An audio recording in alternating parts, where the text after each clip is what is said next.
de plus en plus fréquent que des maladies psychiques soient diagnostiquées chez de jeunes enfants et chez les adolescents. Au cours de ces 10 dernières années, principalement aux États-Unis, le nombre des enfants diagnostiqués maniaco-dépressifs a augmenté de 4000 %. On leur prescrit en général un traitement psychotrope. Je prends ça. C'est du Risperdal. Aux États-Unis, c'est une équipe médicale de Boston qui est à l'origine du diagnostic précoce de la maladie maniaco-dépressive chez les enfants. Depuis quelques années, cette équipe est vivement critiquée, surtout en Europe. En attendant, au niveau mondial, la prescription de psychotropes chez les enfants ne cesse de croître. Au cours de ces 10 dernières années, elle a augmenté de plus de 250 %. Je me sens différente.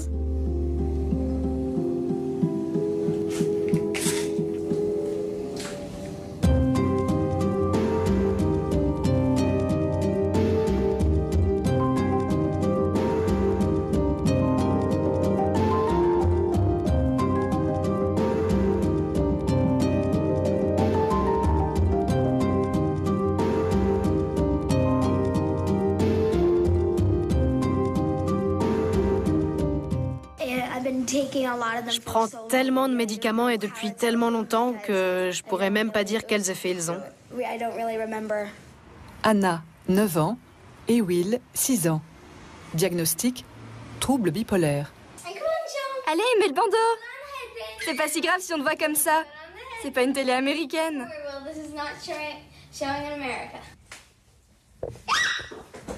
Les deux enfants souffrent, comme leur père, du trouble bipolaire, un autre nom pour parler de la maladie maniaco-dépressive. Au quotidien, leurs sautes d'humeur, souvent imprévisibles, sont épuisantes pour leur entourage.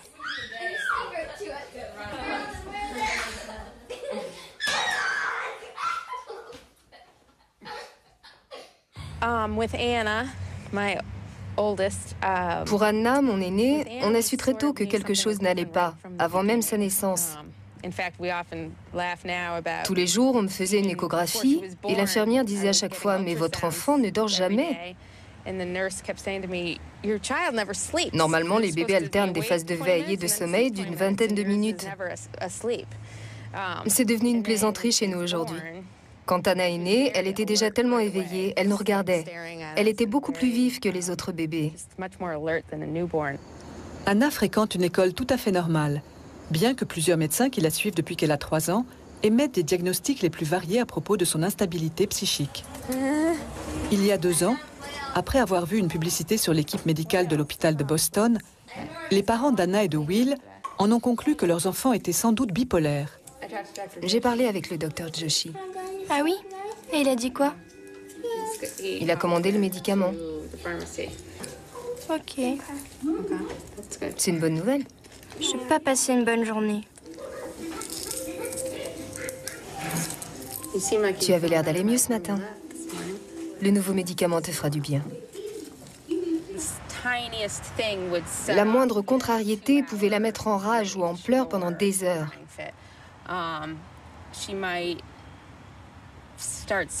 Elle se mettait à parler comme quelqu'un qui déprime.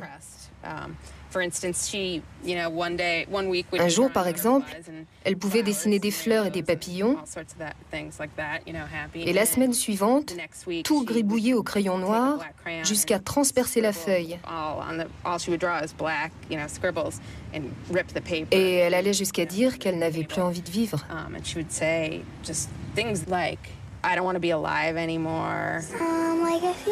Je me sens triste.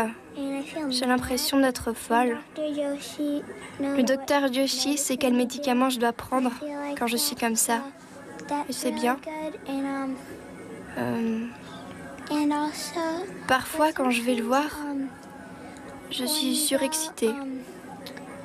Ça me fait toujours comme ça quand j'ai un rendez-vous chez le médecin.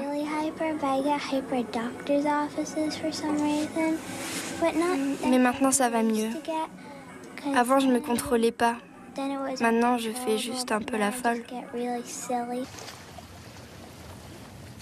Le centre hospitalier du Massachusetts à Boston s'est spécialisé dans le traitement du trouble bipolaire chez les enfants.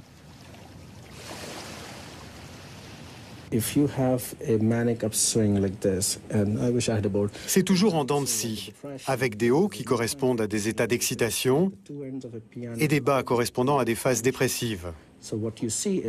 Il faut savoir aussi qu'ils peuvent alterner très rapidement, un peu comme un soufflet d'accordéon qui se replie. On appelle ça des états mixtes. Le patient a énormément d'énergie, ses idées se bousculent et il se sent très fort, très sûr de lui, mais en même temps il peut se mettre à pleurer tout d'un coup. Il se déteste et il se sent très mal. Il ressent ces deux états extrêmes presque en même temps. Notre cerveau contient 100 milliards de cellules nerveuses qui sont en liaison permanente les unes avec les autres grâce à des substances chimiques, les neurotransmetteurs. La façon de transmettre ces informations influe sur nos fonctions physiques, mais aussi sur notre réflexion, nos sensations et nos actes. Le dérèglement de ce système complexe peut entraîner des troubles sévères. Au niveau théorique, le trouble bipolaire s'explique ainsi. Une forte présence de transmetteurs entraîne un surcroît d'énergie. Mais s'ils sont trop nombreux, on entre dans une phase de surexcitation. Le processus peut ensuite s'inverser. Les transmetteurs viennent à manquer, ce qui provoque un état de dépression. J'entends des voix dans ma tête. J'ai déjà eu ça en 2007, en 2006 et en 2008. Ça a commencé en 2007, mais ça arrive moins souvent maintenant. Au début, c'était horrible parce que ces voix me disaient « Je déteste ta mère », ce genre de choses. Mon cerveau me disait ça et moi, je lui disais d'arrêter. Mon père a prié pour moi et des fois, ça m'a fait du bien.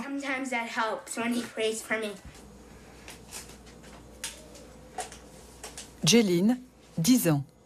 Diagnostic, trouble bipolaire. Diagnostiquée bipolaire lorsqu'elle avait 3 ans, Jeline est considérée comme un cas sérieux. Elle souffre surtout des phases d'excitation maniaque de la maladie. Tout comme Anna et Will, Jeline est suivie par le service de psychopédiatrie du centre hospitalier de Boston.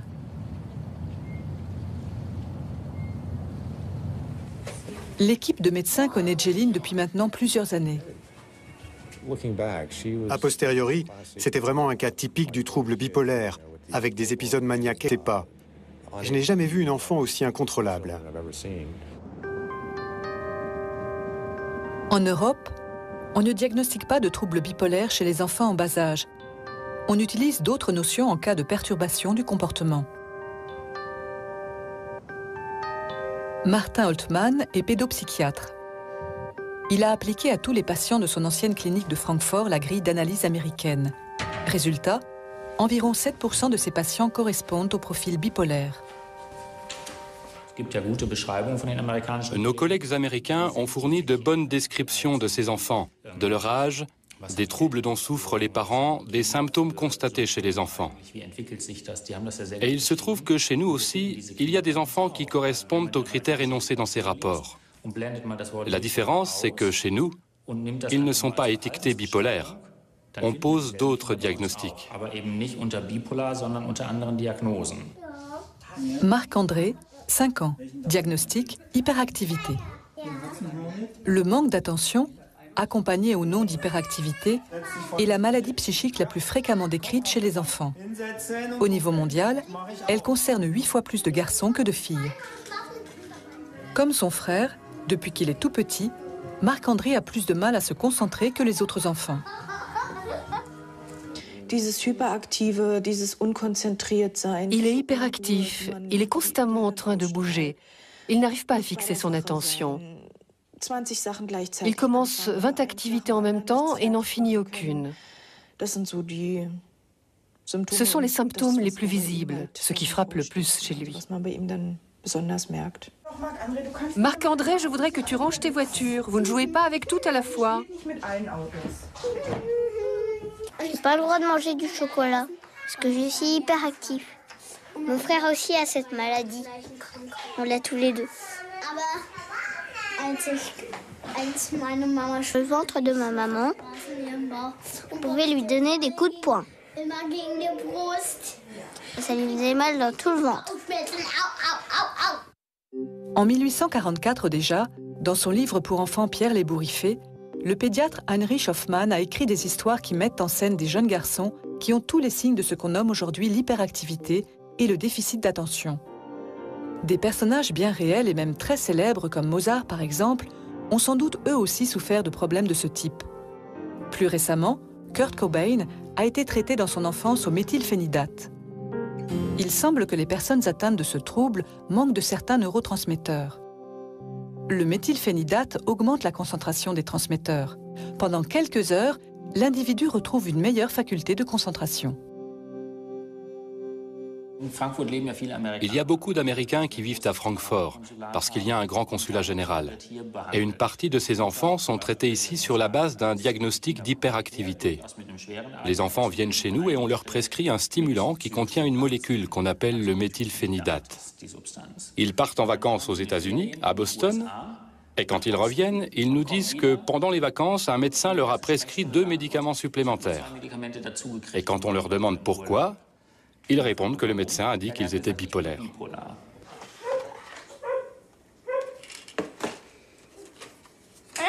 Je le prends plus, ce médicament. C'est pour William, ma chérie. Ah bon, d'accord. C'est celui-là, le tien. Will? Quoi? Viens prendre ton médicament. Est-ce que je peux prendre mon arc et mes flèches après? Mais qu'est-ce que tu vas en faire encore?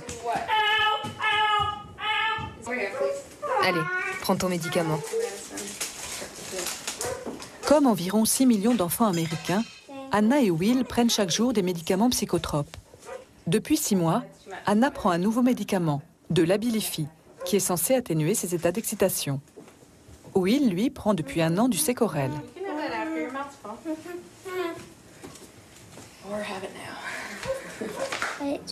Ça a un goût un peu acide, mais c'est un peu sucré en même temps. En tout cas, c'est pas très bon. C'est très, très mauvais. Le Risperdal, c'est bien parce que ça me calme. Si j'en prends pas, je m'excite et je fais n'importe quoi.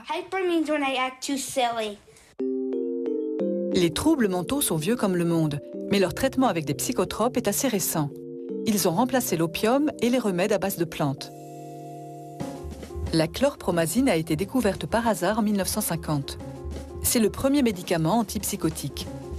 Il a permis de libérer de nombreux patients de leur délire et de leurs hallucinations. On a ensuite recouru au lithium, qui a soulagé pendant longtemps les personnes atteintes de troubles mentaux. Enfin, pour éviter d'importants effets secondaires, on a mis au point d'autres remèdes, comme par exemple le Risperdal.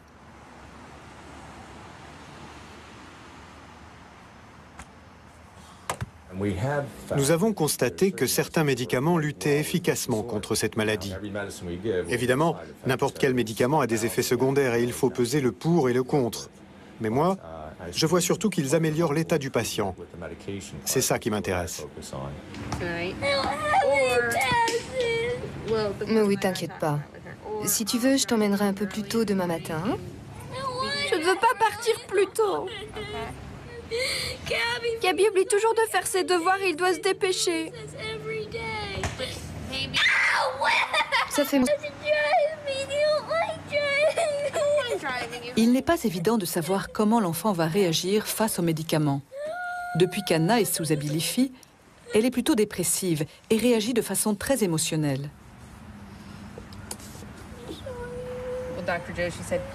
Le docteur Joshi pense que le médicament agit sur ses tendances maniaques, mais qu'il renforce la tendance dépressive. C'est ce qui se passe pour l'instant. En ce moment, elle est très souvent déprimée. J'ai appelé le médecin ce matin parce que ces derniers temps, elle n'est vraiment pas bien. Le prochain rendez-vous est dans 1 semaine, mais elle était tellement mal la nuit dernière et ce matin que je préférais ne pas attendre encore 1 semaine. De nombreux psychotropes sont interdits aux enfants. Les dépresseurs, eux, sont autorisés à partir de 6 ans. Dans certains cas justifiés, les médecins peuvent également en prescrire à des enfants plus jeunes. Évoquer la recherche d'un traitement spécifique adapté à un cas particulier est une raison suffisante. La plupart des quelques 17 millions d'enfants sous psychotropes dans le monde se trouvent aux États-Unis. Globalement, nous sommes plus réservés dans nos médications. On ne prescrit pas aussi vite des médicaments. On prescrit des doses moins fortes et surtout, on fait beaucoup moins de combinaisons. La monothérapie est très rare aux États-Unis. Les enfants ne prennent pas qu'un seul médicament, mais souvent 2 ou 3. C'est le principe du cocktail, pour dire les choses de façon un peu péjorative. Nous sommes plus prudents. Laisse-toi tomber en arrière. Allez, vas-y. N'aie pas peur, allez. J'ai peur. On est là pour te rattraper. T'inquiète pas, papa te rattrape. Allez, vas-y.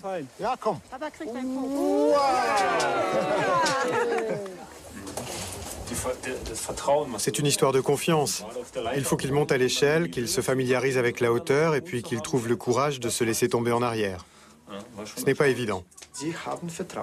Ils ont eu confiance en vous parce qu'avant, on avait fait des exercices pour développer cette confiance. Marc-André participe avec son père à un stage pour les enfants qui souffrent de problèmes de concentration. Ici, il rencontre d'autres familles qui tentent d'aider leurs enfants grâce à des méthodes alternatives.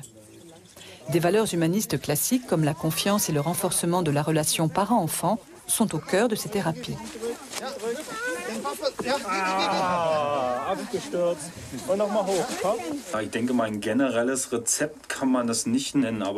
Ce n'est pas la solution miracle, mais on va s'efforcer d'intégrer au maximum dans notre quotidien ce qu'on découvre ici. Ça ne va pas toujours être facile, c'est sûr. Il faut voir déjà ce que Marc-André va retenir de ce stage et ce qu'il aimerait changer à son niveau. C'est à nous de l'épauler pour avancer dans cette direction. Maintenant, regarde-le dans les yeux et demande à Steve s'il a confiance en toi. Tu as confiance en moi? Il me regarde. Il te regarde. Qu'est-ce que ça veut dire? C'est parce qu'il m'aime bien. Et tu le guides, d'accord?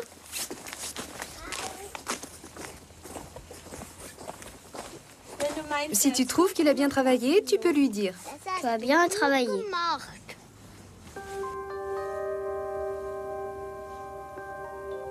Les psychotropes ne sont prescrits aux enfants que depuis peu. Cette pratique s'est développée aux États-Unis ces 15 dernières années. Le problème, c'est que les enfants sont beaucoup plus sensibles que les adultes aux effets de ces médicaments. Leur cerveau est en pleine croissance et les effets secondaires ont un impact beaucoup plus important sur eux. L'augmentation massive du nombre d'enfants américains diagnostiqués bipolaires a bien sûr entraîné une augmentation des besoins en médicaments nouveaux. Les médecins recourent souvent à des neuroleptiques modernes, un groupe de médicaments qui agit sur le psychisme et qui sert en général à traiter la schizophrénie. Les neuroleptiques agissent sur le métabolisme cérébral.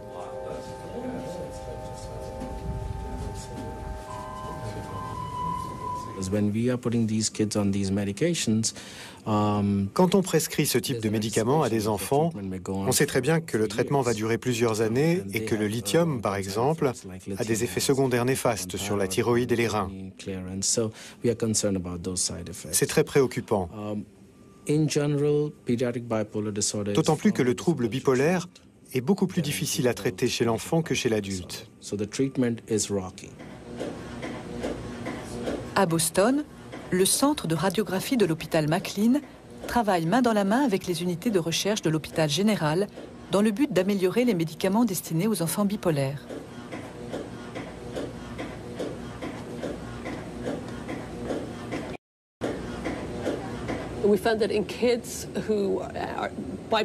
Nous avons constaté qu'à l'inverse des adultes, chez les enfants bipolaires traités au lithium, on trouvait beaucoup moins de lithium au niveau du cerveau que dans le sérum sanguin.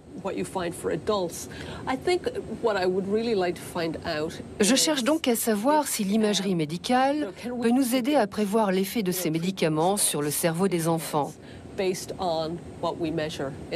On leur donne actuellement beaucoup de médicaments qui n'ont été testés jusqu'à présent que sur les adultes. Peut-être pourrait-on élaborer de nouveaux médicaments moins forts que ceux qu'on emploie pour l'instant. Car leur action s'accompagne de nombreux effets secondaires.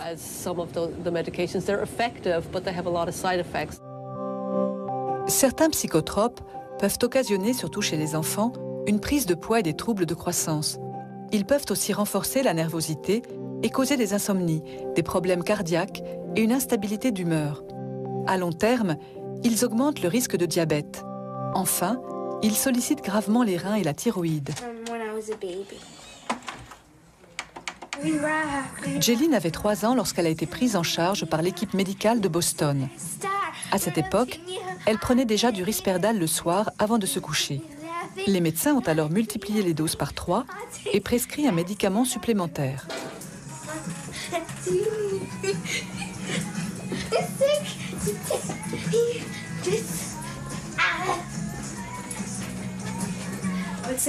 Elle devait avoir 6 ans quand elle a commencé à avoir des angoisses. Le docteur Doyle lui a donné un anxiolytique pour la calmer, le lorazépam.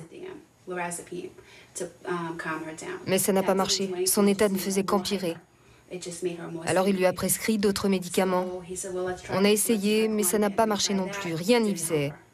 On essayait ceci et cela, toujours en plus du Risperdal. Il n'y a que ça qui marchait.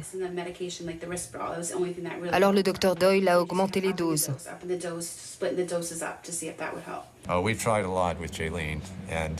On a essayé beaucoup de choses avec Jaylene avant de lui prescrire du lithium. Le lithium donne peu de résultats chez les jeunes enfants et il y a un risque pour les reins. Mais étant donné ces problèmes, on a essayé avec une très petite dose. Ça n'a pas marché non plus. Elle était déboussolée. Ça l'a calmée, mais elle n'avait plus les idées claires. Alors on a arrêté ce médicament.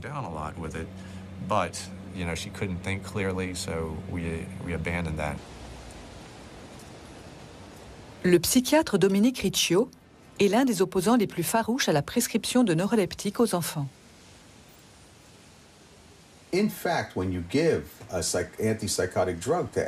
La vérité, c'est qu'en prescrivant des psychotropes à un individu, vous produisez chez lui un déséquilibre, surtout chez les enfants, parce que vous envoyez des substances stimulantes qui agissent sur le cerveau. Ça peut avoir des conséquences très graves, à mon avis, parce qu'on désactive certains centres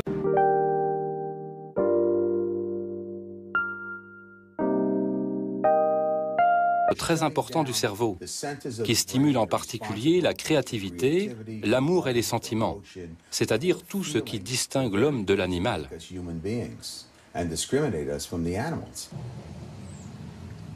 Raoul, 11 ans. Diagnostic, hyperactivité et troubles bipolaires. Raoul a aussi un long parcours médical derrière lui. Il prend des psychotropes depuis qu'il est très jeune. Hey. This is Mom. How about you? No, how do you... This way. This is Mom. Elle s'appelle Smoon. Elle est très marrante. En ce moment, elle m'écoute. Il a commencé avec du Buspar. Oui, ça a été le premier médicament. C'était le moins fort. Ensuite, on a essayé le Concerta, la Dépakote et la Ritaline. Et puis, il a été pendant 1 an sous Strattera. Ça a soigné son hyperactivité, ça l'a calmé. Mais en même temps, son trouble bipolaire n'a fait qu'empirer.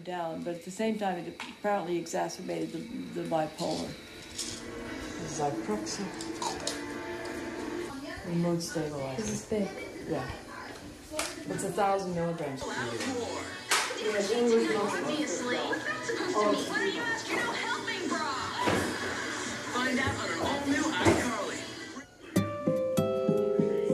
Raoul avait 1 an et demi quand il est arrivé chez ses parents adoptifs.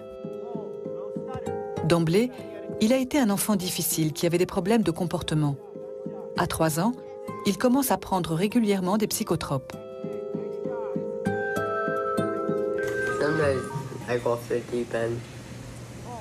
Il y a des jours où ça n'allait plus du tout et j'ai atterri à l'hôpital. Pour en arriver là, quand on est enfant, il faut vraiment très mal se comporter. J'y ai passé 1 mois. Un jour, quand mon père est rentré à la maison, j'étais en train de frapper ma mère et c'est très mal. Maintenant, je fais attention pour ne pas retourner à l'hôpital. C'est comme un hôtel. Non, c'est pas pareil. Ils font tout pour qu'on reste tranquille. Ouais. À ce moment-là, il a pris une lampe pour déchirer la moustiquaire et défoncer la fenêtre et la porte de son placard. Et puis il est sorti pour casser encore d'autres choses. Alors j'ai appelé la police qui est arrivée.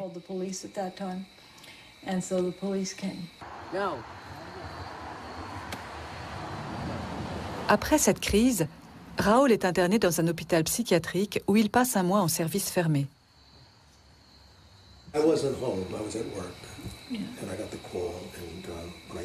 Je n'étais pas à la maison, mais au travail quand c'est arrivé. Quand je suis arrivé, j'ai été assez ébranlé par cette scène.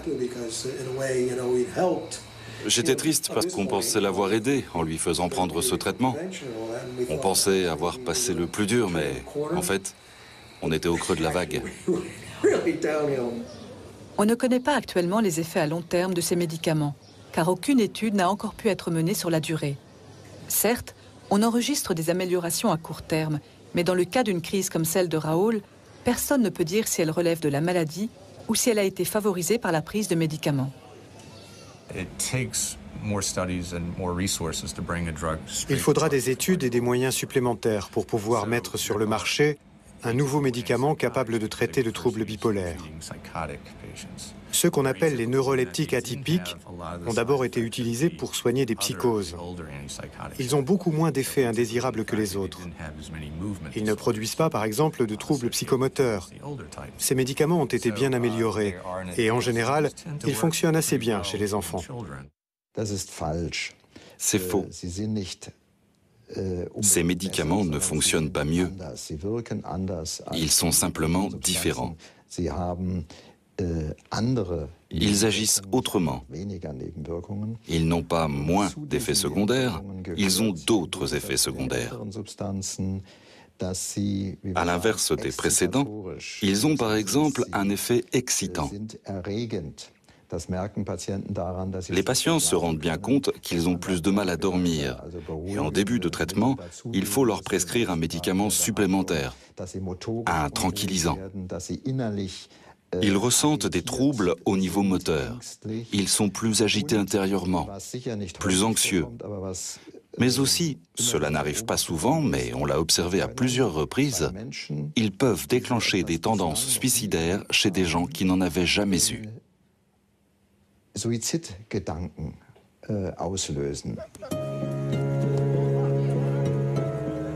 Raoul fréquente une école spéciale pour les enfants qui souffrent de problèmes psychiques. Son camarade Ryan est dans la même classe que lui. Ryan, 11 ans. Diagnostic, trouble bipolaire. Tout comme Raoul, Ryan est adopté alors qu'il est tout bébé. Très vite, son comportement est préoccupant. Il prenait de la dépacote depuis un mois. Il semblait arriver au sommet de la phase d'excitation. Il était vraiment très agité.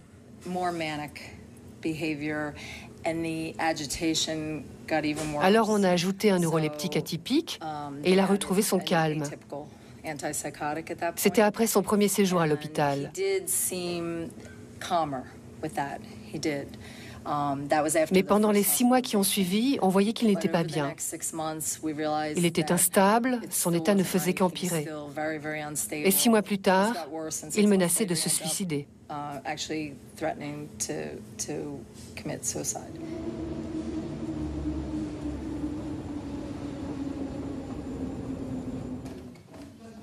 Il y a quelques années, en faisant des expériences sur des souris, le neurologue Gerald Hutter attira l'attention sur le fait que la prise à long terme de méthylphénidate pouvait provoquer des risques de Parkinson.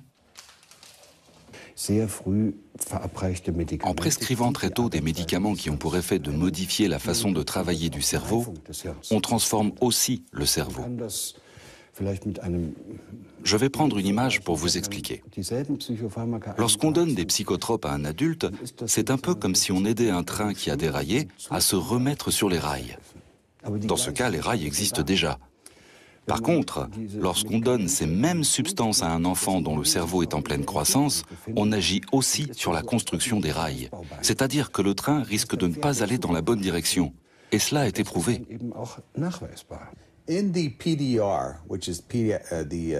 Dans le dictionnaire pharmaceutique de référence, on trouve un petit paragraphe sur les effets secondaires des psychotropes sur les enfants. Ce paragraphe dit en substance qu'il y a une probabilité de 0,0006, c'est-à-dire 6 millièmes d'1%, pour qu'un enfant devienne violent ou suicidaire. Si on part du principe qu'il y a environ 6 millions d'enfants sous psychotropes, et sans doute plus, puisqu'ils sont déjà 6 millions à prendre de la Ritaline, il suffit de faire un petit calcul et de multiplier ce pourcentage par 6, 10 ou 20 millions d'enfants. Le 20 avril 1999, 2 lycéens, Eric Harris et Dylan Klebold, tuaient par balle 12 de leurs camarades. On se demande si le massacre de Columbine ne serait pas lié aux effets secondaires imprévisibles des psychotropes modernes. L'ancien président de la Commission des médicaments de l'Ordre des médecins allemands nous a donné son avis sur les effets à long terme de ces médicaments. Ich glaube schon, dass es einen Zusammenhang gibt. Je pense qu'on peut effectivement faire le lien avec les antidépresseurs, mais aussi avec les stimulants et dans certains cas les tranquillisants, aussi bizarre que cela puisse paraître, car ils peuvent avoir paradoxalement des effets désinhibiteurs, tout comme l'alcool. Si bien qu'en cumulant médicaments et alcool, on peut très bien imaginer que cela puisse provoquer un comportement agressif envers les autres. Dann ein fremdaggressives Verhalten entsteht. Kyle, 3 ans. Diagnostic, hyperactivité avec possibilité de troubles bipolaires. T'as dit que tu voulais un tatouage. Bon, d'accord. On prend celui avec l'araignée. Kyle fait partie des plus jeunes patients du centre hospitalier. Il a été diagnostiqué hyperactif et les médecins craignent qu'il ne soit bipolaire. Depuis quelques mois, Kyle prend du Tenex, un psychotrope qui répond à ces 2 diagnostics. On va voir ce que ça donne. Wow. Wow. Kyle was actually very mellow. À l'âge de sa sœur, Kyle était un enfant très agréable. Il était très calme, très facile. Il ne posait vraiment aucun problème. C'est seulement vers 2 ans et demi qu'on a commencé à remarquer qu'il ne se comportait pas comme les autres enfants de son âge. La dame qui s'occupait de lui à la garderie m'a fait remarquer qu'il avait l'air un peu plus agressif et colérique que la moyenne. La mère de Kyle élève seule ses enfants et elle a une activité professionnelle. La dernière fois qu'elle a changé de travail, elle a perdu sa couverture sociale. En quête d'une thérapie gratuite pour son fils, elle a rencontré le docteur Doyle. Il suit Kyle depuis maintenant 6 mois. On va en attraper un. Non. Il semblerait que ça aille dans le bon sens.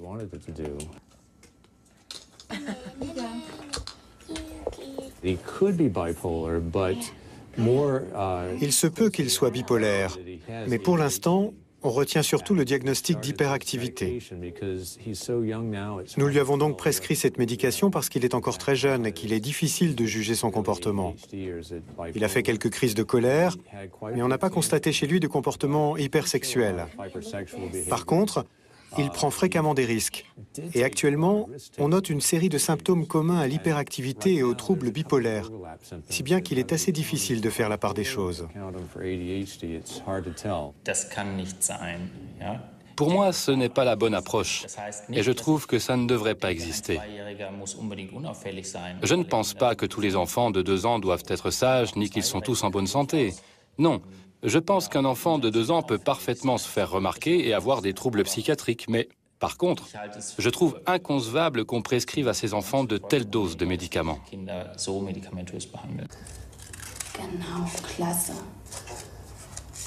En Europe, en général, on recourt plus volontiers à des thérapies alternatives pour traiter les enfants atteints de troubles psychiques. Marc-André suit depuis maintenant 2 ans une ergothérapie. La thérapeute travaille de façon intensive sur les faiblesses de l'enfant. Nein. Grün. Versuch's mal. On apprend bien sûr à se concentrer sur une activité. Marc-André, par exemple, aime bien poser des pastilles sur cet arbre. Alors c'est plus facile pour lui de se concentrer. On fait aussi des exercices de motricité fine, d'habileté, par exemple comme tout à l'heure, avec des découpages, parce que Marc-André fait souvent les choses beaucoup trop vite. Il se dépêche de finir une activité pour en commencer une autre. L'idée est donc qu'il prenne le temps de faire les choses. Quand il a commencé à venir ici, Il ne tenait pas 5 minutes assis à une table. Avant, Marc-André était incapable de sauter sur une jambe ou d'attraper un ballon. Maintenant, il y arrive. Pourtant, en Europe, malgré l'efficacité de ces thérapies alternatives, on recourt de plus en plus souvent aux médicaments. Si j'étais pédopsychiatre ou généraliste, je serais très content d'avoir à ma disposition un médicament capable de soigner des symptômes complexes et de remettre en selle un enfant au bout d'une demi-heure. Je comprends que ça convienne aux médecins et qu'ils le prescrivent volontiers. Et puis, bien sûr, il y a tous les gens qui gagnent de l'argent avec ce médicament. Les psychiatres, surtout aux États-Unis, représentent la catégorie de médecins qui reçoit le plus de financement de la part de l'industrie pharmaceutique. Il en résulte une collaboration étroite entre les laboratoires et les centres hospitaliers. Pour les opposants aux traitements psychotropes, c'est ce qui explique l'augmentation des diagnostics de type trouble bipolaire.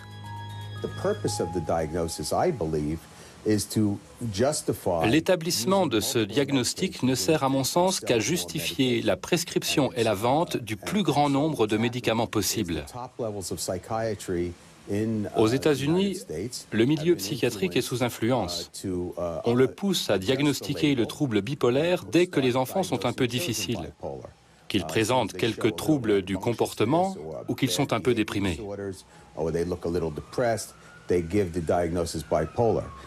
John Abramson est un ancien psychologue, auteur d'un ouvrage à succès intitulé Overdose America.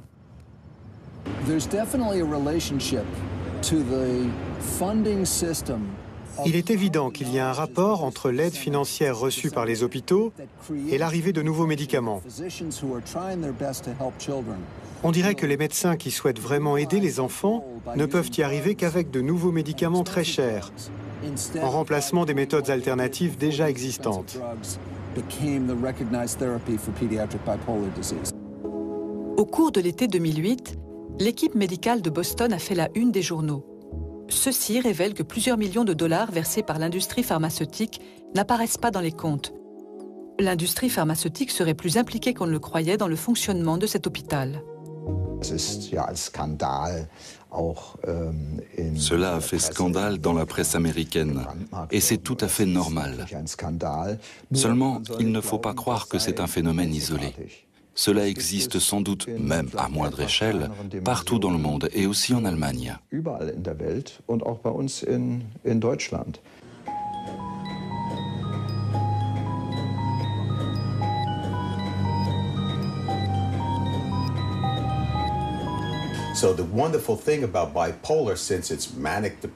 Ce qui est pratique avec le trouble bipolaire, c'est qu'il permet de prescrire plusieurs médicaments à la fois, puisqu'il y a des symptômes maniaques et des symptômes dépressifs. Alors on donne du lithium, un neuroleptique et un antidépresseur. Ça permet de gagner 3 fois plus d'argent. Et quand on prescrit 4 ou 5 médicaments à des enfants âgés de 6 à 15 ans, ça fournit des patients pour 30, 40 ou 50 ans. Mais pas plus, parce qu'il s'est avéré que les gens qui prennent pendant longtemps des psychotropes ont une espérance de vie qui diminue au moins de 25% par rapport à ceux qui n'en prennent pas.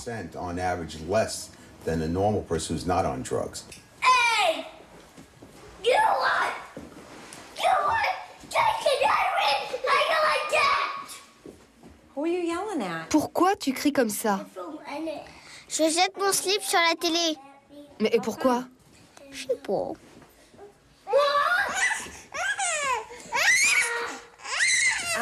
No kitchen.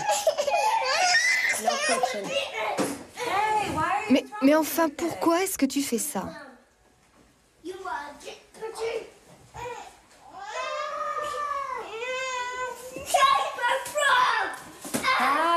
Kyle, calme-toi. Arrête de jeter ça. Regarde-moi, allez, regarde-moi dans les yeux. Ils sont où, mes yeux? C'est l'une des raisons pour laquelle le Dr Doyle a pensé qu'il était peut-être bipolaire. Dans son cabinet, il a assisté à une scène où Kyle est devenu vraiment violent. Il s'est jeté sur moi. Il m'a serré le cou, il m'a tiré les cheveux et griffé au visage. Le docteur Doyle ne l'avait jamais vu dans cet état. Moi, c'est tous les jours. Ça arrive très souvent à la maison. Il réagit comme ça chaque fois que je dis non. Je m'en sors plus. Le docteur Doyle pense que c'est le genre de comportement qui laisse supposer qu'il est bipolaire.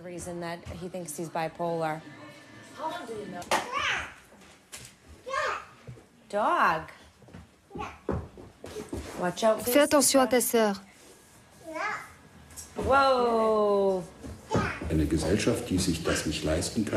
Une société qui ne se donne pas les moyens d'investir dans l'avenir de ses enfants et qui, au lieu de cela, met ses enfants plus ou moins longtemps sous médicaments, c'est une société qui se prépare à un avenir assez difficile. Laisse ça sur la table, s'il te plaît. Assieds-toi correctement, Marc-André. J'ai le plus grand et le plus dangereux.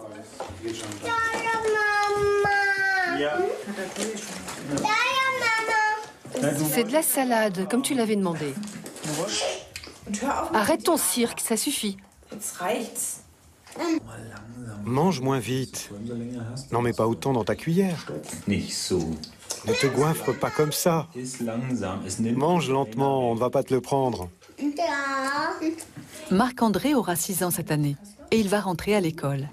Ses parents sont inquiets parce qu'en dépit de toutes les thérapies alternatives, il a toujours du mal à se concentrer. C'est ce qui a motivé leur décision de lui faire prendre du méthylphénidate à partir du mois de mars. On parle toujours des effets secondaires et des risques liés aux médicaments, comme le risque de dépendance. Mais s'il n'en prend pas, il court des risques encore plus grands. Et j'aimerais que ça se passe le mieux possible à l'école, qu'il suive sans problème dès le début, que sa sociabilisation se fasse normalement et qu'il puisse grandir.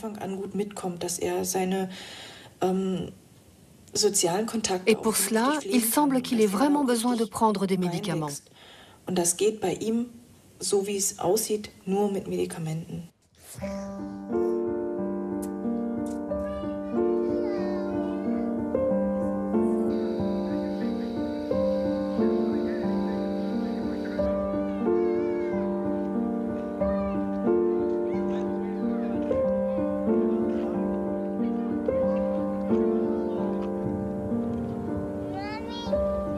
Les traitements psychotropes pour les enfants sont un domaine qui relève encore en grande partie de l'expérimentation. Il est trop tôt pour savoir si les parents ont fait le bon choix. Mais une chose est sûre, il ne sera plus possible de revenir en arrière.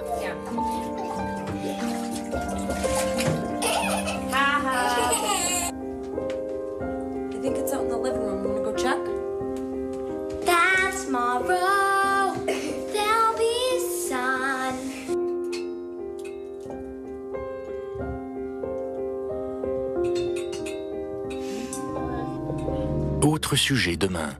Où est passée la toison d'or volée par Jonas? Eh bien, nous irons la pister dans le Caucase avec les chercheurs d'or et de légendes.